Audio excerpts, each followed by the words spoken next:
Animal breeders must face a lot of disease outbreaks which affect their technical and economic results.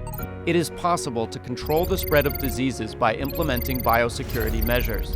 Biosecurity includes all the techniques applied before and during the rearing period of animals to improve their rearing conditions and reduce the presence of pathogens.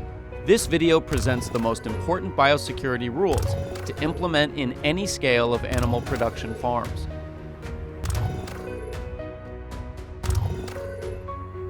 First, animals reared must be isolated from any wildlife contact by the means of a fence or a wall built around the farm. Wildlife animals are susceptible to transmit diseases if they host them in their organism or carry them on their body, skin, hair, or feathers. For the same reason, human access to the farm must also be controlled. In critical periods, the best way is to forbid any entry to people who do not work on the farm. A notebook can be used to register each entry into the farm site. Any vehicles that enter the farm must be washed and then disinfected at the entry gate. This practice is very effective to prevent the contamination of external pathogens, as those vehicles probably went to other farms previously. The choice of disinfectant is very important in order to avoid useless disinfection, as some products do not kill all pathogens. As for vehicles, humans who enter the farm should shower and wear clean clothes and boots from the farm. Specific clothes and boots can even be worn for each production building, especially for the ones dedicated to young animals. Farmers are susceptible to buy animals like gilts or piglets. Those animals are carrying pathogens that are different from the ones already present on the farm.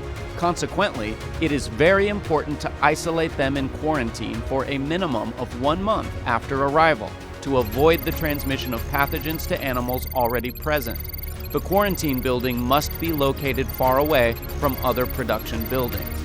The reproduction of animals is vulnerable to disease transmission. Artificial insemination should be preferred to natural insemination, especially if the boars come from another farm.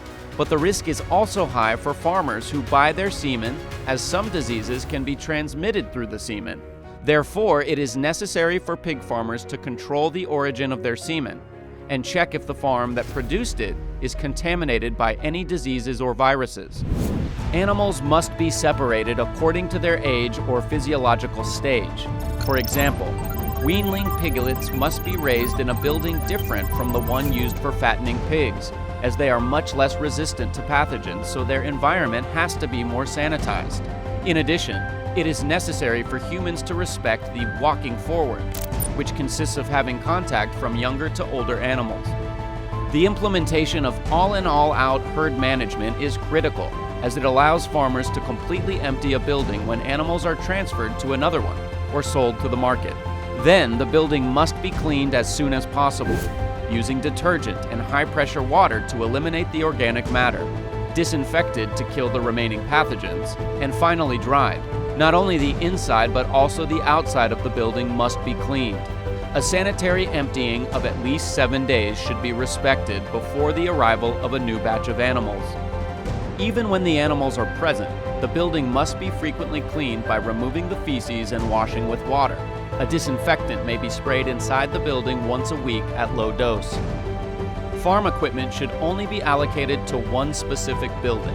If it is not possible, they must be cleaned and disinfected when being moved to another building, especially equipment used for medical treatment. In an open building, the use of nets prevents the contact between animals raised and birds that are susceptible to carry pathogen. A control plan should be implemented to eliminate pests from the farm site.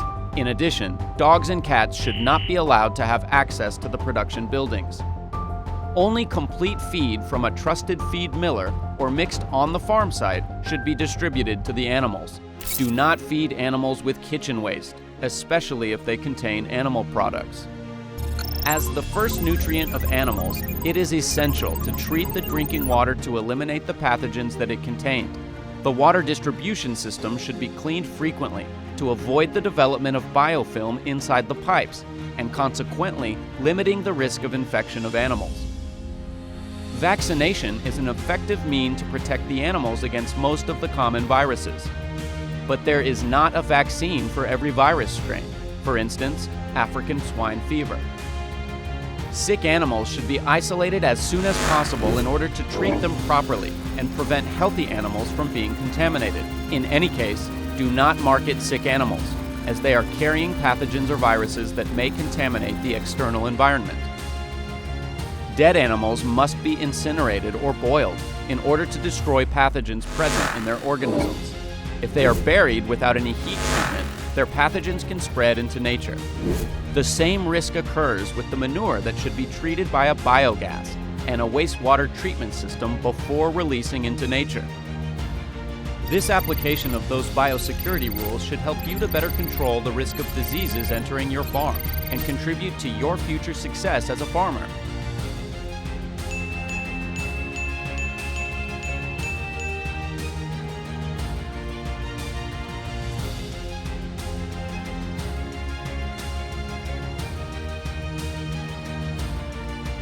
If you have any question about our application, do not hesitate to contact the technical or sales team of our company.